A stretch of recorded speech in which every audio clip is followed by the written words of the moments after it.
Hello and welcome to episode 65 of the Made by Mumino podcast. My name is Catherine and as usual I'm filming from Mönchengladbach in Germany where I live permanently with my partner, although I'm originally from Wales in the UK. So welcome to you, a huge welcome back if you've been here before and a very warm welcome if you're just finding me. This is mostly a knitting podcast. I do occasionally talk about spinning and weaving, but it's just knitting today. I've got lots of projects to show you, some UFOs that I've resurrected, a couple of new cast-ons and a few finished objects. 2 definitely finished, 1 maybe finished. I would love to have your opinion on it if that's okay. So I put chapters in. If there are any bits that you're not interested in, please feel free to skip through, and I also link everything that I talk about down below, all the patterns, the yarn and everything. But if you have any questions, do feel free to reach out and contact me. You can find me on Instagram as Mumino, on Ravelry as Made by Mumino, and you can also email me as well. My email address is down below. The origin of the name of this podcast, Mumino, is a play on words for Moomins. I love Moomins. I've been a little bit obsessed with the beautiful books by the Finnish author Tove Jansson since I was a really small child. And yeah, I love all things Moomin, so it's just a play on words for that. So it's a bit of a mouthful though. I wish I'd thought that through before I started doing this podcast, to be honest, because it is quite difficult to say sometimes. But anyway, before we get started with the sort of knitting content, I've got something to show you. I had some gorgeous happy mail from a viewer. I'm running a make-along at the moment. All crafts are welcome and all the details are down below. It's a thrifty MAL, so the object is to spend as little money as possible, preferably nothing. So using old stash patterns that we've already got in our collections, resurrecting old projects, adapting things that we don't wear very often, so maybe frogging something and re-knitting it or steeking it, but all crafts are welcome. There have been quite a lot of crochet entries, a quilting entry, at least 1 quilting, and a few other sewing projects as well, so everything is welcome. But anyway, somebody entered on Ravelry and all the details for how to do that are down below. And in the background there was this really cool retro looking German cookbook here, and I commented and asked about it and they sent it to me because they said they were downsizing. It's such a cool book. So this part of Germany and several other areas as well produce a lot of apples. So it's kind of a big thing when it's apple harvest season. And this is a really cool book all about sort of the history of lots of different varieties, how to grow them, but also lots of sweet and savoury recipes. And I'm looking forward to working my way through this. My partner was looking through it and he already has plans for several apple cakes.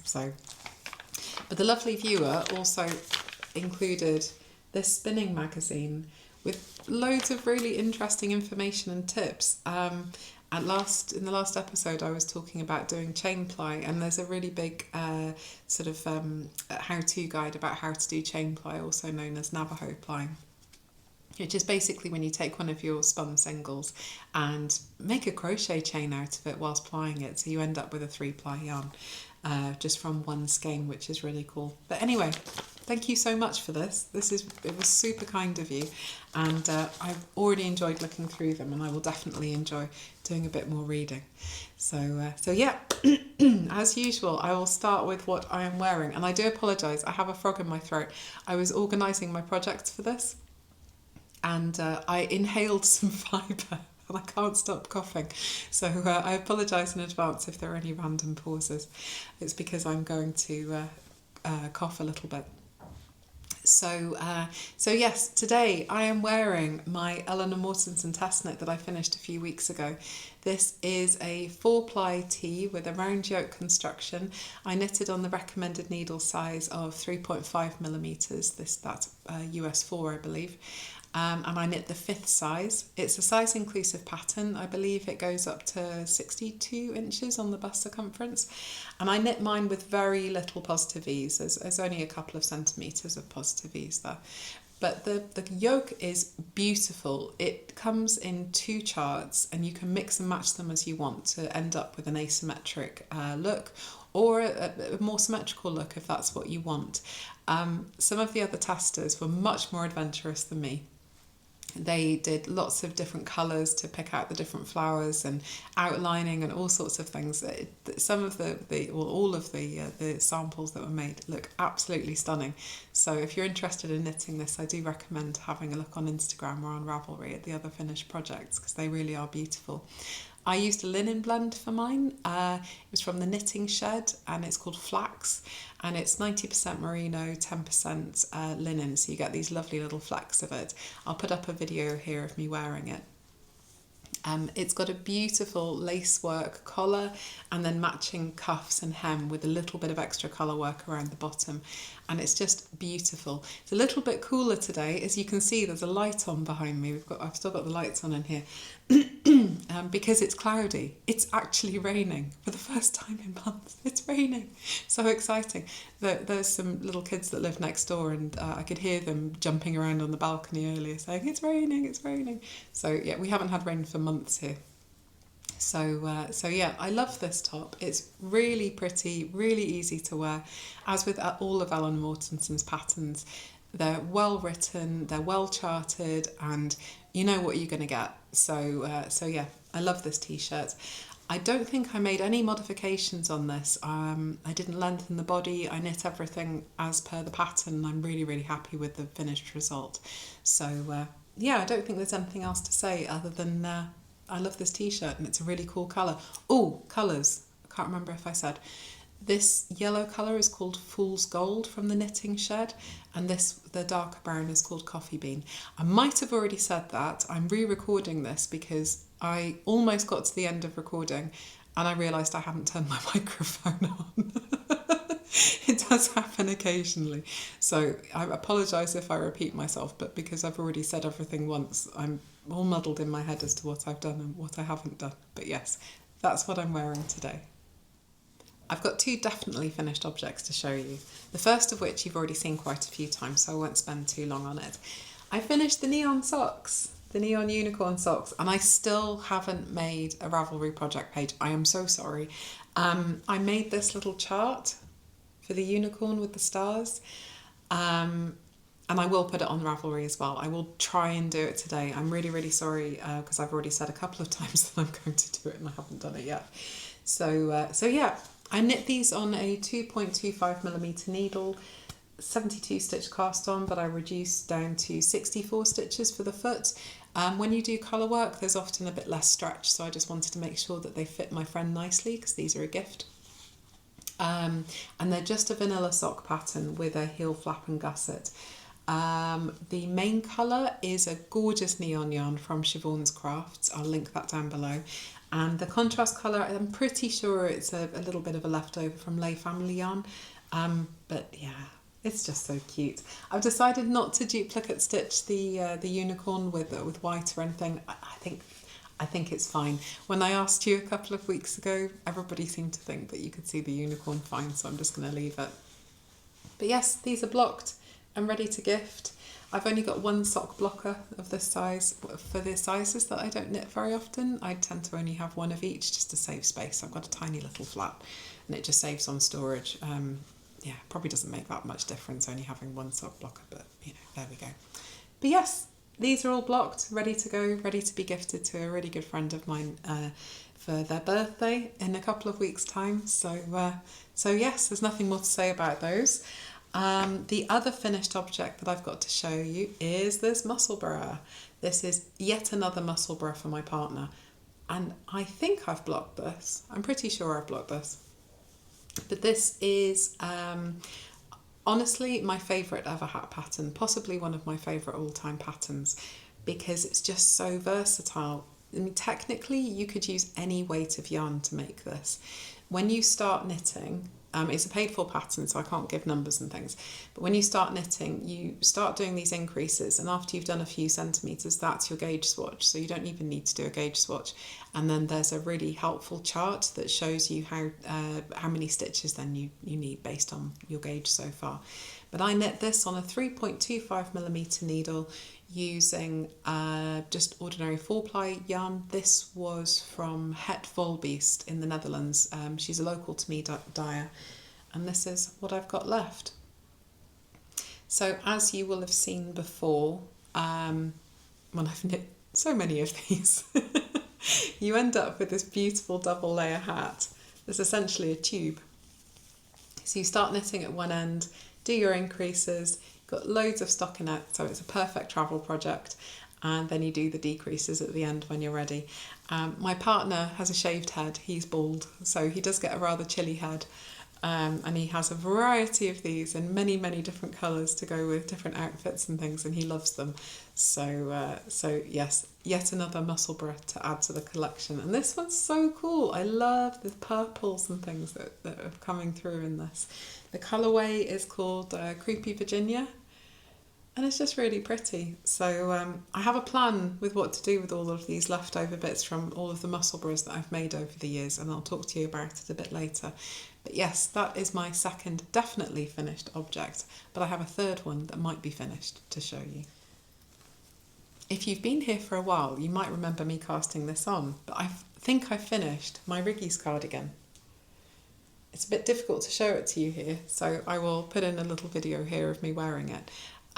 But this is a gorgeous oversized cardigan from Gudrun Johnston in the Grand Shetland Adventures book.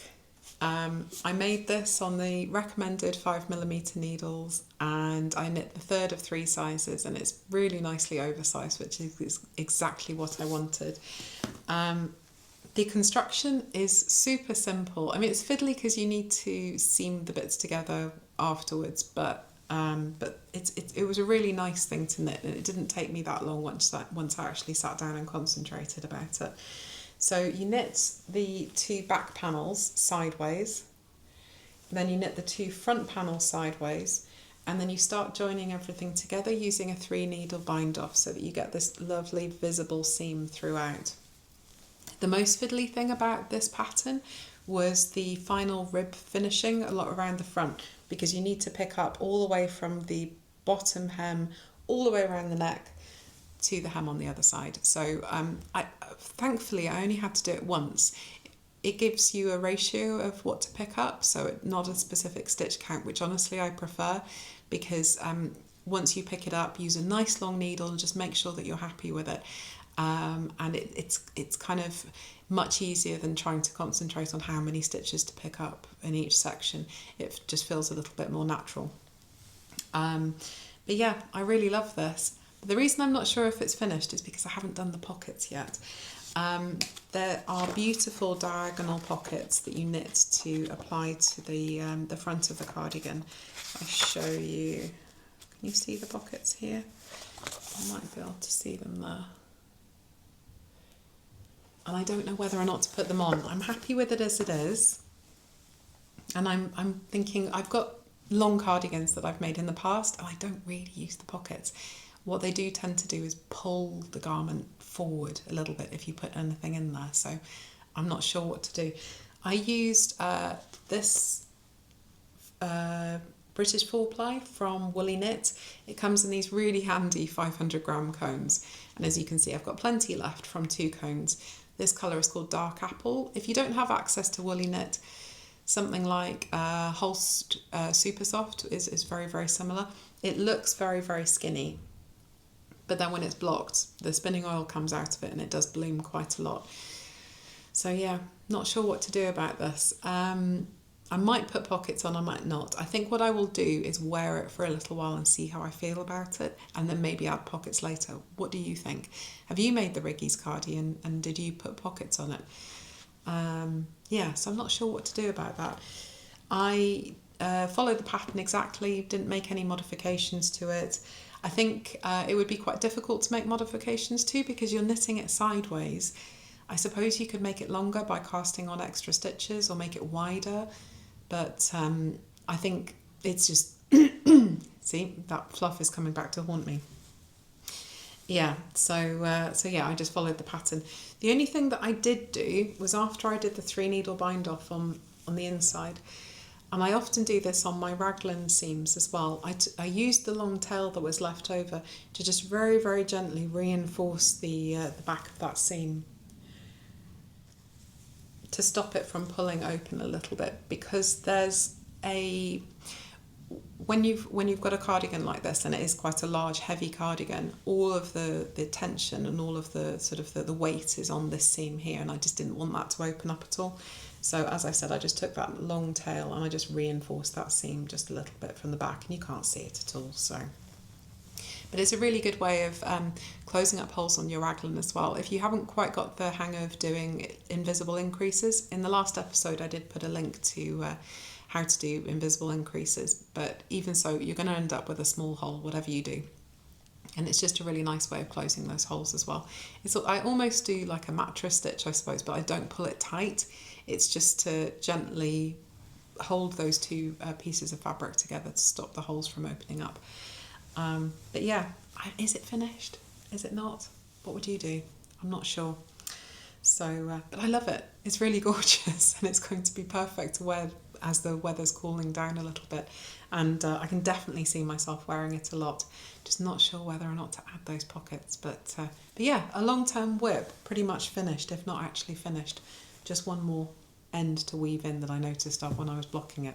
So yes, my Riggies cardigan. The next thing to show you is another old WIP. I started it probably nearly a year ago. It's in this lovely festive project bag that my mum made for me. She makes beautiful project bags. Unfortunately, she doesn't sell them, although a few are prizes in the MAL if you're interested. But anyway, I am making a hexagon blanket. So here's a stack of ones that I've already done. This is a pattern from 52 Weeks of Scrap Yarn. And it's actually a shawl pattern, but I've adapted it so that it's more blankety. The recommended needle size is a 4mm, but I've gone down to a 3.25mm. But I am using the recommended yarn weight, which is fingering weight. I just wanted it to be a little bit denser. So yeah, I'm using lots and lots of scraps of West Yorkshire spinners because every year they release a festive sock yarn, and sometimes it's got stellina in it, but it's always got a kind of a festive theme. This one, I can't remember what that one was called. That one I think was called Vintage Tinsel. But anyway, I've got lots and lots of them. For the ones that I don't have stellina with, I am adding stellina. So I've got 3 different, what do you call these, cones, reels of stellina in different colours. So I'm also mixing in some plain hexagons as well to make these. And I am absolutely loving this project. I put it down for ages because I just wasn't feeling it. But yeah, I've picked it up again. It's now my handbag project. So I've got this really cute little single layer unlined sock bag. I've almost finished another one. I'm using Addy Trios for this, the bamboo ones. I always use these for travelling. Normally I use metal needles. I've got Chowgoos. But yeah, for anything that's in my handbag, I tend to use these bamboo needles. But yeah, I've almost finished another one, and I'm going to work on this slowly. And I think I might start seaming them sooner rather than later, because otherwise it's going to be a bit of a daunting task to have hundreds of these hexagons. They're really easy to make. You cast them from the outside and then work your way in doing decreases. There's 2 options. You can make them plain, or you can do them with little pearl bumps to create a texture. I'm just doing all of mine plain just to save on the faff. But yeah, you can see one there where I've added the stellina. It's just a bit of fun, and I just like the idea of having a festive blanket to throw over the back of the sofa when it's that time of year. So I'm going to keep working on these. I'm going to have to knit a lot of them. For the shawl pattern, I think you need to knit, I think it's about 70 hexagons. So I'm going to need to at least double that. There's going to be a lot of hexagon making in my future. Will I finish it by this Christmas? Probably not. But it's fun to work on. But I mentioned my leftovers from making Musselburgh earlier, and when I was looking through this book to remind myself what I'd done, because obviously I'd adapted it and I hadn't written down what I'd done, as you do, very foolishly, didn't make any notes. But anyway, when I was looking through, I noticed this scarf pattern, the shawl pattern on the front. I thought, this is gorgeous. I have an urge to cast on a scrappy blanket. I love that kind of crochet look. Unfortunately, I don't crochet. I really must learn one day. But I kind of fancied making a scrappy blanket with stripes of all of the brightly coloured yarns I've used for various Musselburghs over the years. Can I do this without showing you the directions? There we go. So this is the shawl pattern. So I'm just going to adapt the number of stitches that I cast on, I think. I have a real urge to start this. I really fancy something that's quite easy to knit on in the evenings. I don't have a plain knitting project at the moment, so I don't know. I might cast that on. I might be good and finish something else first, but we shall see. But yeah, that's blanket projects, and I don't think that blanket projects count as WIPs. So yeah, I don't think it matters how many blanket projects I've got, so maybe I'll just cast it on. The next thing to show you is a new cast on, in yet another one of my mum's project bags. I do love these big zipped bags. They're brilliant for large projects. This is a test knit I'm doing for Sanni Pauliina. She's a Finnish designer and she makes really beautiful classic patterns. And I saw this test knit, it came up on Instagram ages ago, and I applied for it. But it was just too hot. It was sort of getting up to 40 degrees here, in just constant heat waves and stuff. So I just really didn't fancy casting it on. But it's a bit cooler now, so I picked it out yesterday.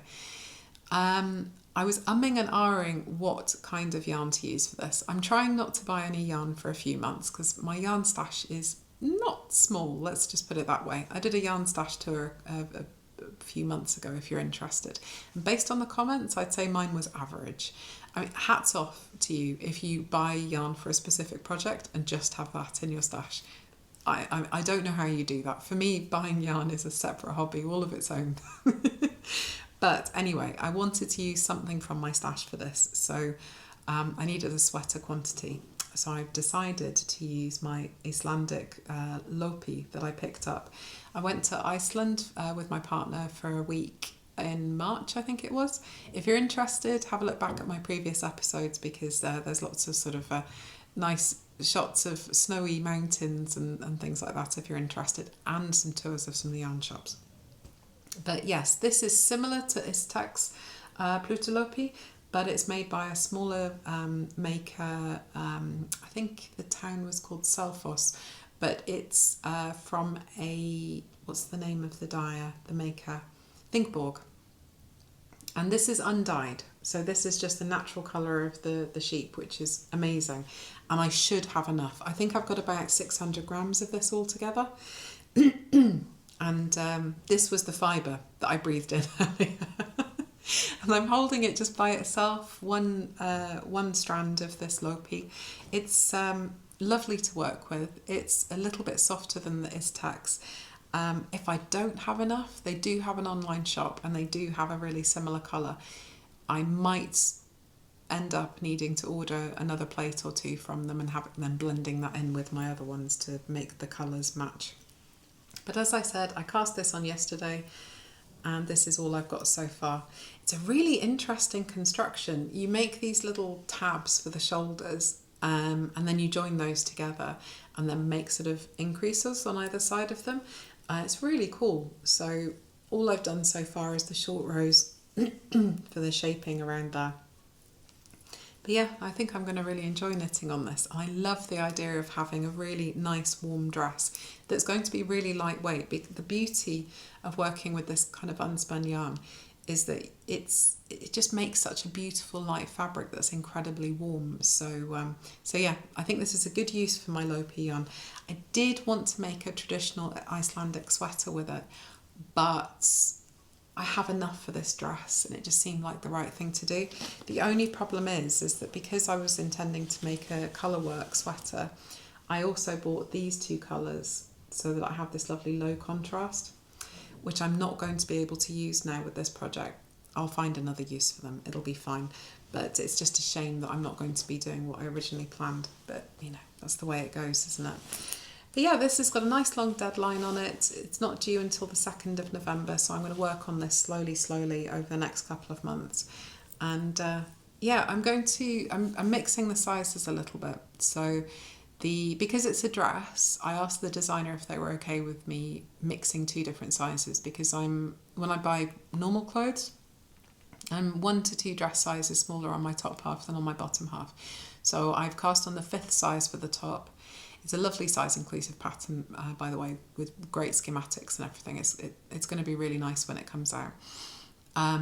But when I come to do the sort of skirt section of it, excuse me, I'm going to knit the 6th size, so I can sort of accommodate my pear shape. But yeah, I'm enjoying this so far. It's really, really well written. I've already found one bit that's whilst you're doing that, you need to do this bit. So it's one of those patterns that you do need to read through properly before you start. That's caught me out before. I can't remember what I was knitting. I thought I'd finished a section, and then the next bit said, whilst you're doing that, do these increases. Never mind. It happens. So yeah, read the pattern. But this is going to be a long-term project, well, reasonably long-term, over the next couple of months. And yeah, I'll let you know how I get on with it. The last thing to show you is a baby knit, and it is adorable. So it's living in a very special bag. This is my little puffin bag from Hodgehag Creations. It's a Scottish maker. I believe they have an Etsy shop. I'll link it down below. But I'm making the Uma Suit for my new little niece, who arrived, I think about 10 days ago. Yeah, just a bit longer than that. It doesn't matter. But anyway, I want to make them a little jumpsuit, and I settled on a pattern from Knitting for Olive called the Uma Suit, and this is what I've done so far. How cute is that? I love doing baby knits because they're just so tiny. They're incredibly satisfying. This has been really fun so far. It's a 4-stitch lace repeat. You start off by knitting each leg separately and then joining them. That was a bit of a faff because when you first join them, it's quite tight when you're doing the bit where it joins at the crotch. And there's then a hole left, which I've sewn up as well. And I've just finished doing the body lace, and now there's a little bit of ribbing before I start making some buttonholes, and then there's going to be little straps that come over. But how gorgeous is that? This is a Knitting for Olive pattern. They do really nice baby patterns. I don't think you can go wrong really. And I'm using Knitting for Olive pure silk. This is the colour Poppy Rose, and there's a shop not too far away from me. I've been trying to do a yarn tour there, but it just hasn't worked out so far. But anyway, I walked over there to go and pick this up. At the end of this episode, there's a little bit of footage of me walking over there through woods and fields and things. But yes, the other lovely thing about baby knits is they don't take up much yarn. I picked up 3 skeins of this because I want to make a little matching hat as well. And I've only just started the 2nd skein, and I've almost finished. So I think I'm going to have plenty left over. But oh goodness me, this is just so darn cute. Yes, I'm making the 3-month size. It won't fit them yet. They're very, very tiny. So this will fit them later on in the year. And I imagine it'll look adorable with a little pair of white tights underneath it, and a little, or maybe even just a little all over white baby grow, just as a cute little extra layer. But yeah, I think I'll probably also ask them, if they want to, when they've outgrown it, to give it back to me so that I can knit something else for them in a larger size, a little cardigan or something instead. But you never know, they might want to keep it. But yes, I'm having a lot of fun knitting on that at the moment. So over the last couple of weeks, I've mostly been working on that Riggies cardigan and this, and then finishing off those other smaller projects. But yeah, I have an urge to make blankets. It's probably because it's a bit cooler today. So I have an urge to start making soup and wearing knitwear. But I don't know. It's just a small reprieve from the heat, I think, because we're still in the middle of August. But anyway, that's all I've got to talk to you about today, I think. Huge thank you for spending some time with me. As I said at the end of this episode, there's a little bit of footage of me walking through the fields and woods and things around here to go and buy yarn. I could have taken the bus, but it's nice to go for a walk. So you can sit and enjoy that for a couple of minutes at the end. But other than that, I wish you a lovely crafty week, and I will see you in 2 weeks' time for the next episode. Take care. Bye.